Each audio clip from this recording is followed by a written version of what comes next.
I bought my first van brand new, bright, shiny, beautiful, all the warranties, until it was up on a lift being worked on. It fell off and my forever home was totaled. My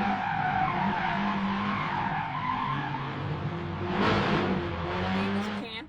I live in a van. Travel all over the United States with my dog Matrix. We are boondockers. We don't stay in campgrounds, and it's very important that you have the kind of van that you want if that's what you're going to do. Now there's the big story about insurance and all that, but we're not going to go into that. But as it turned out, I wasn't able to afford a new van like my old van. But my old van was my forever home, and so I wanted another one that was a duplicate of that. The only thing I could afford now was used, and so I searched the entire United States, and I finally found one in California that I bought sight unseen. I didn't have a mechanic check it out, and I didn't think about all of the things that I really wanted in a van. I just wanted one like I had. The van that I ended up buying, this one, looks perfectly the same from the outside. If you get close and look, you'll see there might be a couple of little differences. In my other one, I had a bike rack on the back. This one, I have a ladder on the back. But the inside was totally different. It was laid out the same, but I didn't have the same workings. I didn't have an inverter. I didn't have a lithium battery that I had in my other van. So I spent several $1,000s trying to get this van to be like my other van. I wish someone had taken me and slapped me upside the face like I'm doing with you right now and saying, do not buy a van, a Class C, any kind of transportation that you're going to live in unless you buy it for the lifestyle that you're going to be living.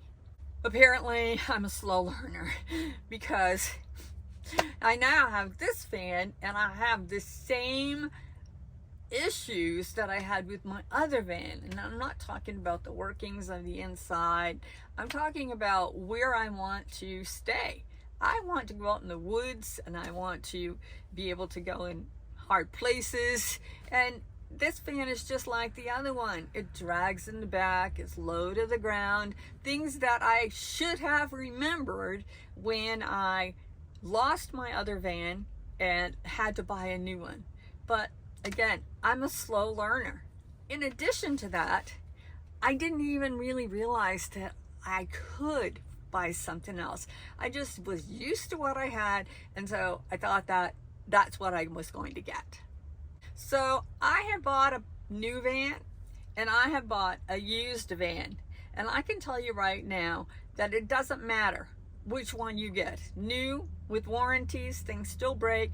Used, no warranties, things still break.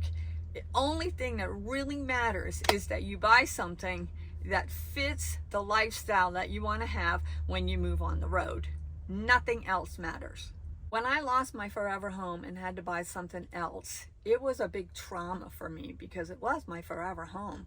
I planned on living it forever, so I made bad decisions because of that, as well as making bad decisions because I didn't know what I really wanted.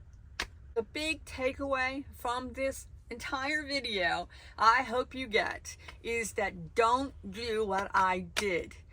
Figure out first what you want your lifestyle to be as best as you can, because you may not totally know since you haven't lived on the road yet.